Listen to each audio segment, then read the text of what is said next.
In this episode, we shift from broad preparation into the practical realities of how to face the exam itself with better judgment, steadier focus, and fewer avoidable mistakes.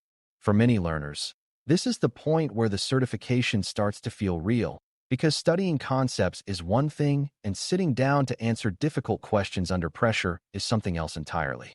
The good news is that strong performance on certified in risk and information systems control, see risk, is not only about how much information you can store in your head. It is also about how well you read, how calmly you reason, how consistently you apply the exam's logic, and how effectively you avoid the traps that catch anxious candidates. That is why exam tips matter so much. They are not little side notes added on top of content knowledge. They are part of how knowledge becomes usable when timing, stress, uncertainty, and multiple plausible answer choices all arrive at once. A learner who understands the material but approaches the exam carelessly can underperform, while a learner with solid preparation and disciplined technique often gets much more value out of everything they studied. Before we continue, a quick note. This audio course is a companion to our course companion books. The first book is about the exam and provides detailed information on how to pass it best. The second book is a Kindle-only ebook that contains 1,000 flashcards that can be used on your mobile device or Kindle. Check them both out at cyberauthor.me in the Bare Metal Study Guide series. One of the most important tips is to remember that the exam is trying to measure judgment, not just recognition. Beginners sometimes assume the goal is to find the answer that contains the most advanced term, the strongest technical action, or the most impressive-sounding control. On C-Risk, that instinct can lead you away from the best choice because the exam often rewards the answer that fits governance, ownership, process order, business alignment, and risk reasoning. That means you should train yourself to read each question as a decision-making scenario rather than as a search for the boldest statement. When you approach questions this way, you begin looking for clues about responsibility, timing, context, impact, and purpose. You stop chasing whatever sounds forceful and start identifying what makes sense inside a structured risk management environment. This tip matters because many wrong answers are written to sound attractive on the surface. They may be technically strong or emotionally satisfying, but they may ignore the sequence of events, the role of management, or the need to understand risk before deciding what action is best. A strong test-taking strategy begins before you even look at the answer choices. Read the question itself carefully, and do not rush into assumption mode just because a few familiar words appear early.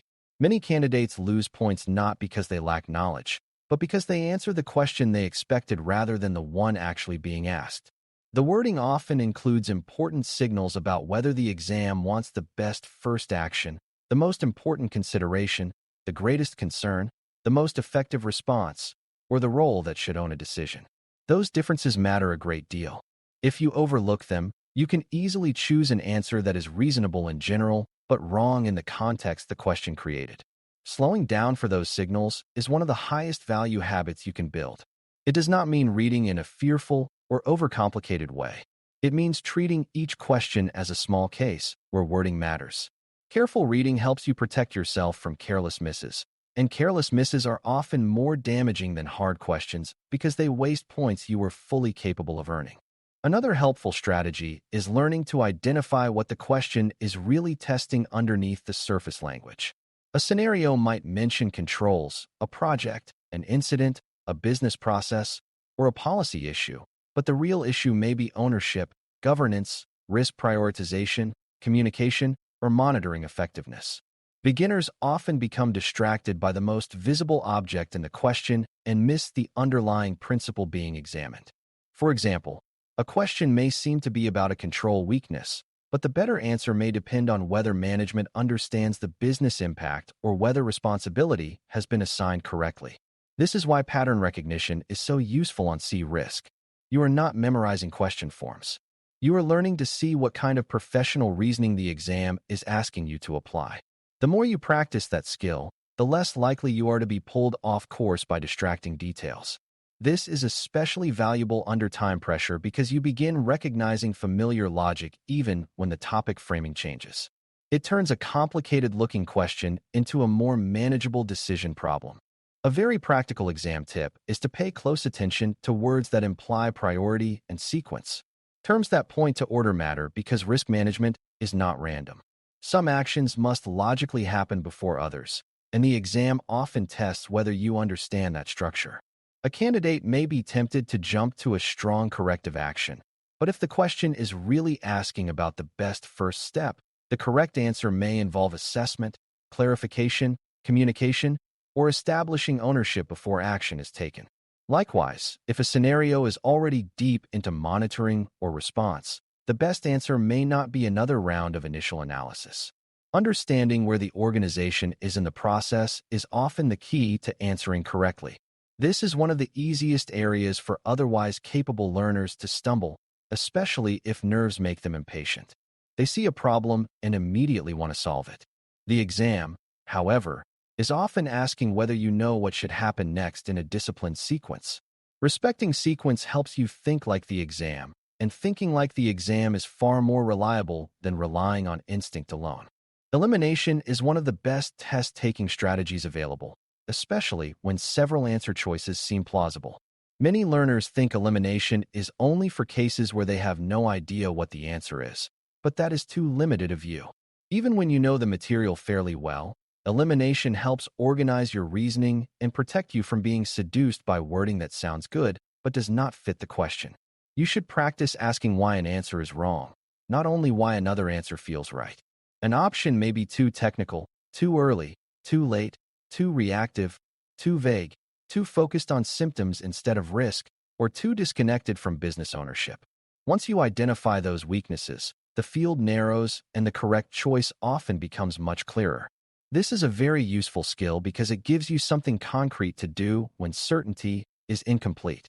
Instead of staring at 4 options and hoping confidence appears, you begin actively dismantling the ones that break the logic of governance and risk management. That is a far more stable method than emotional guessing. Another critical tip is to avoid reading your own experience too aggressively into the question. Real-world professionals often bring strong opinions into exam settings, and that can be helpful when experience aligns with the exam's logic, but it can also become a trap. On test day, you are not answering based on the habits of one employer, one manager, one tool set, or one industry environment unless the question clearly frames that context. You are answering within the world of the exam, where governance, roles, business objectives, and structured risk thinking guide the best response. A candidate may think, in my company we would do this immediately, but that reaction can create trouble if the answer ignores what the question actually established. This pitfall is surprisingly common because experienced learners sometimes trust their instincts too much, while beginners may imitate that same confidence without realizing the mismatch. A better habit is to stay anchored to the scenario on the page. Use your professional intuition as support, not as a replacement for reading. The exam is rewarding disciplined interpretation, not personal habit or organizational bias. Time management during the exam is another area where small choices can have large consequences. Some candidates spend far too much energy trying to force certainty on a small number of difficult questions, and that can damage their rhythm and concentration for everything that follows. The better strategy is to work with calm forward motion. Give each question real attention, but do not treat every moment of uncertainty like a crisis. If you have read carefully, used elimination, and identified the most reasonable answer, it is often better to move on than to circle endlessly in search of perfect confidence.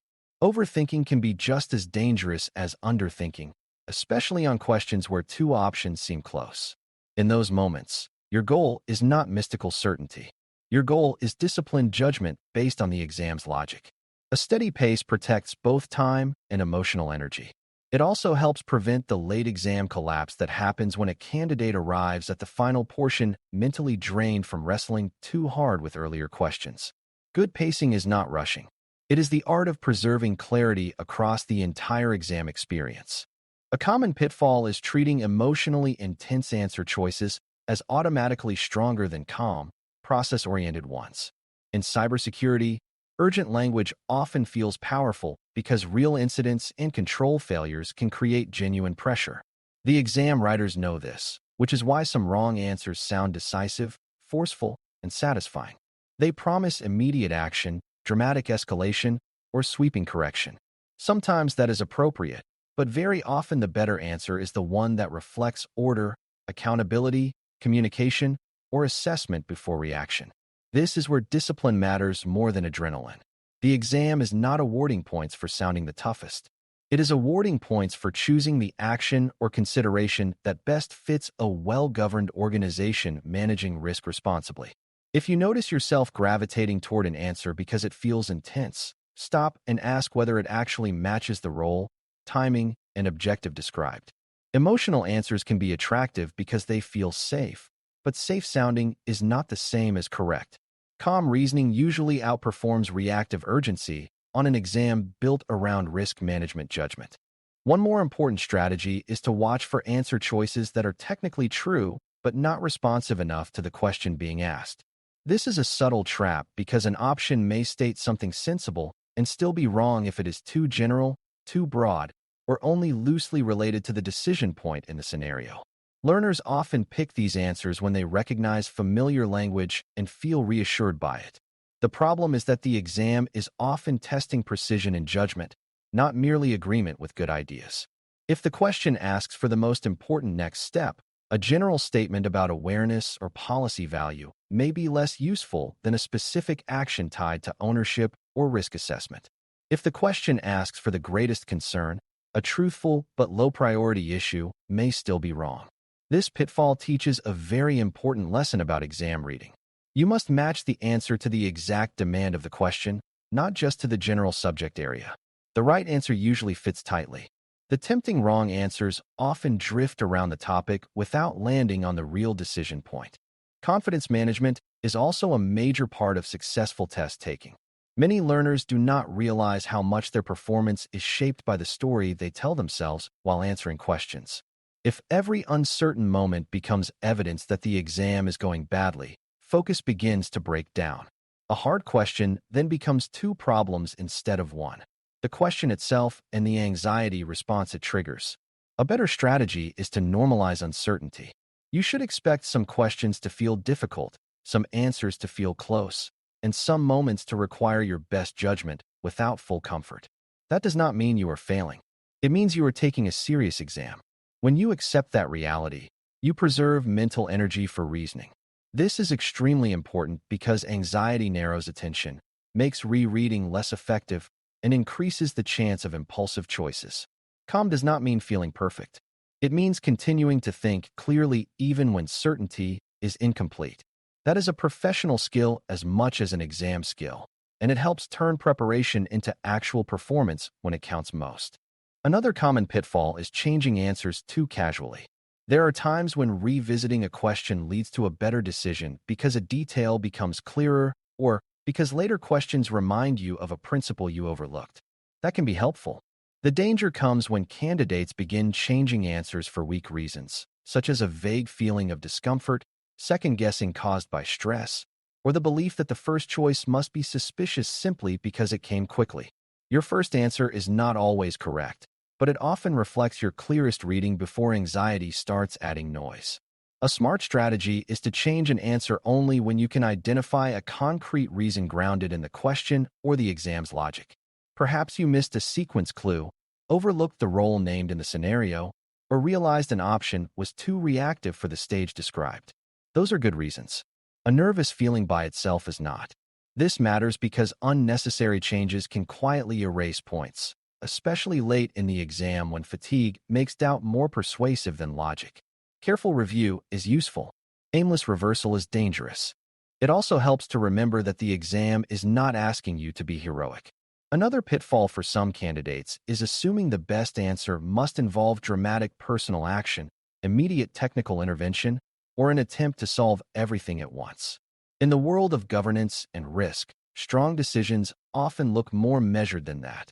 They may involve ensuring the right owner is engaged, confirming business impact, validating risk information, or choosing a response that fits the organization's structure and objectives.